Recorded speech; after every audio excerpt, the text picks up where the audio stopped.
Assalamualaikum warahmatullahi wabarakatuh.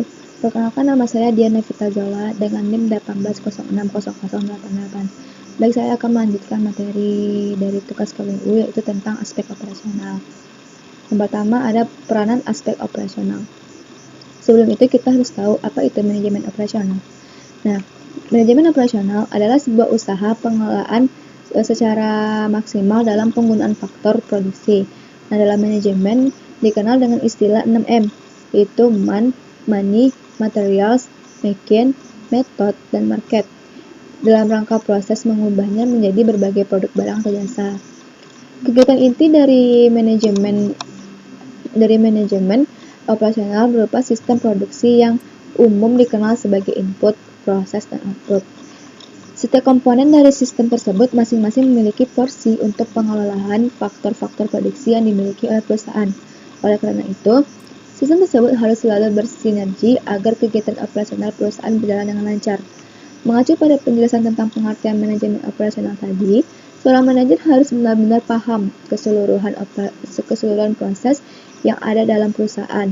Mereka dilibatkan soal perkoordinasian proses beserta pengembangan terkini sambil melakukan evaluasi ulang terhadap strukturnya. Dalam kasus ini, organisasi dan produktivitas menjadi hal yang dibutuhkan ketika menjadi seorang manajer produksi. Ia harus bisa memposisikan dirinya dengan sangat fleksibel. Oleh karena itu, seorang manajer produksi atau operasional memiliki tugas pokok dalam proses produksi, yaitu sebagai berikut ya. Yang pertama, melakukan perencanaan kuantitas dan kualitas persediaan bahan baku dalam proses produksi. Yang kedua, membuat perencanaan tentang lokasi gudang, persediaan dan peralatan mesin yang efisien untuk menghemat waktu dan mobilisasi. Yang ketiga, merencanakan tata letak dan layout pabrik. Yang keempat, bertanggung jawab atas pemeliharaan peralatan pabrik untuk menjamin keandalan dan keberlangsungan kegiatan operasional perusahaan. Yang kelima, menciptakan strategi produk yang memiliki kualitas sehingga bisa bersaing dengan perusahaan kompetitor. Yang keenam, membuat jadwal kerja yang efektif dan efisien dengan mengevaluasi biaya tenaga kerja.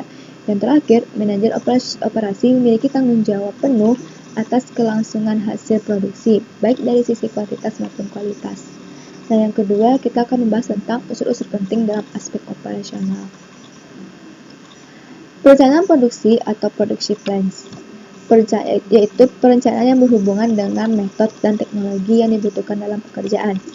Yang kedua ada perencanaan keuangan atau financial plans, yaitu perencanaan yang berhubungan dengan dana yang dibutuhkan untuk aktivitas operasional.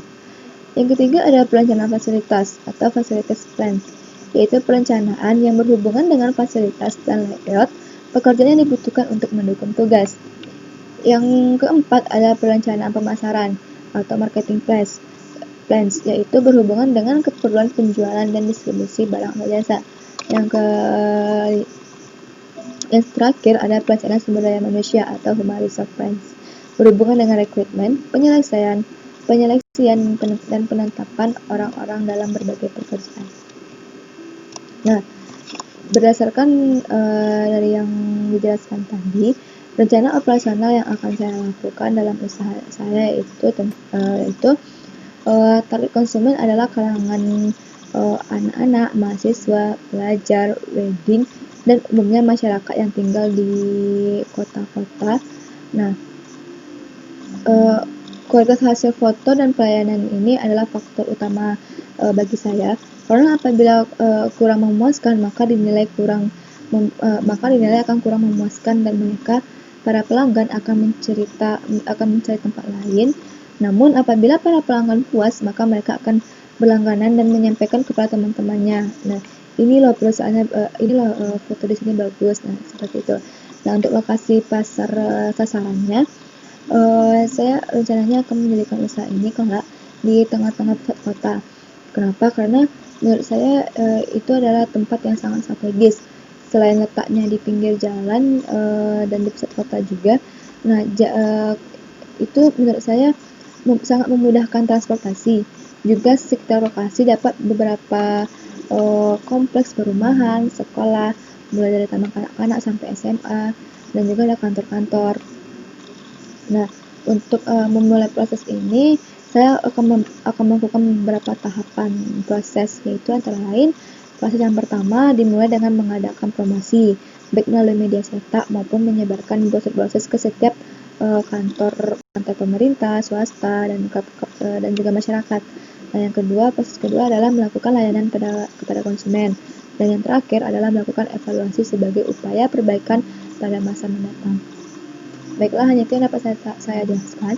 Jika ada salah yang janggal, saya mohon maaf. Saya sudahi dengan membaca. Assalamualaikum warahmatullahi wabarakatuh.